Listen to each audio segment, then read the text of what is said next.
Europe की सीमा पर सालों पुराना माइग्रेशन संकट अब एक बार फिर विस्फोटक रूप ले चुका है। स्पेन के अफ्रीकी देश सेउटा में एक ही दिन में हजारों प्रवासी मोरक्को से तैरकर और सीमा फांदकर दाखिल हो गए। राहत केंद्र भर चुके हैं, पुलिस पर भारी दबाव है और स्थानीय प्रशासन आपातकाल जैसी स्थिति की बात कर रहा है। सबसे बड़ा सवाल ये कि सख्त सीमा सुरक्षा और कानूनी प्रक्रिया के बावजूद आखिर अफ्रीका के हजारों लोग अपनी जान जोखिम में डालकर यूरोप पहुंचने की कोशिश क्यों कर रहे हैं। स्पेन का आरोप है कि मानव तस्कर अदालत के हालिया फैसले की उम्मीद बनाकर लोगों को बदला ले रहे हैं।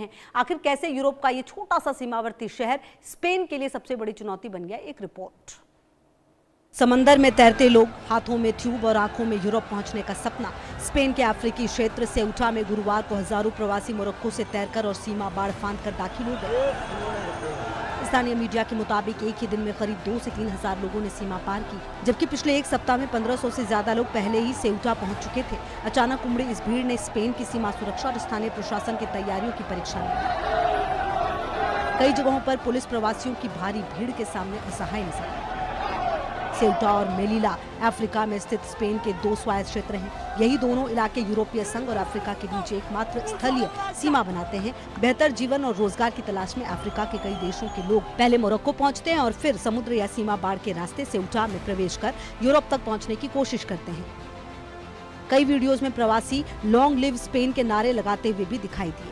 इस संकट को और गंभीर बनाने के पीछे एक हालिया कानूनी फैसला भी बड़ी वजह माना जा रहा है। इसी महीने स्पेन के सर्वोच्च न्यायालय ने फैसला सुनाया कि सेउटा और मेलिला पहुंचने की कोशिश के दौरान यदि किसी प्रवासी को समुद्र में पकड़ा जाता है तो उसे बिना कानूनी प्रक्रिया अपनाए तुरंत मोरक्को वापस नहीं भेजा जा सकता। यानी अब हर मामले की अलग अलग कानूनी जांच और सुनवाई जरूरी होगी। स्पेन सरकार का आरोप है कि मानव तस्कर इसी फैसला का फायदा उठाकर अफ्रीका के लोगों को ये भरोसा दिला रहे हैं अगर वो किसी तरह सेउटा या मेलिला तक पहुंच गए तो उन्हें तुरंत वापस नहीं होना पड़ेगा। इसी वजह से बड़ी संख्या में लोग समुद्र के रास्ते यूरोप पहुंचने की कोशिश कर रहे हैं।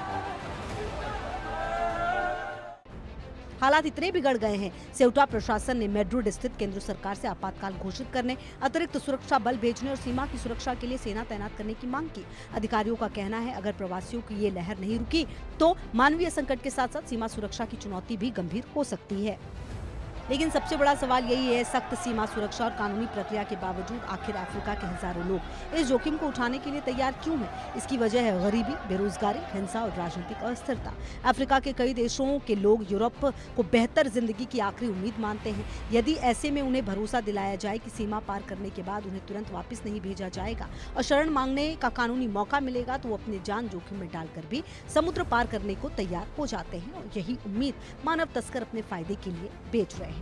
सेउटा के राहत केंद्र पहले ही अपनी क्षमता से कहीं अधिक भर चुके हैं। अकेले आए नाबालिग बच्चों के लिए बने आश्रय गृह भी भारी दबाव में है। स्पेन का गृह मंत्रालय मोरक्को के साथ मिलकर सीमा पर निगरानी बढ़ाने और अवैध प्रवासन को रोकने की कोशिश कर रहा है, लेकिन मोरक्को के सीमावर्ती शहर फनीदेक में अब भी बड़ी संख्या में लोग सेउटा पहुंचने की कोशिश में जुटे हैं। ऐसे में सवाल सिर्फ अवैध घुसपैठ का नहीं बल्कि यूरोप की सीमा सुरक्षा, मानव तस्करी और हजारों लोगों की जान से जुड़े मानवीय संकट का है। यदि ये सिलसिला नहीं रुका तो आने वाले दिनों में सेउटा सिर्फ एक सीमावर्ती शहर नहीं बल्कि पूरे यूरोप के लिए सबसे बड़ा माइग्रेशन चुनौती बन सकता है।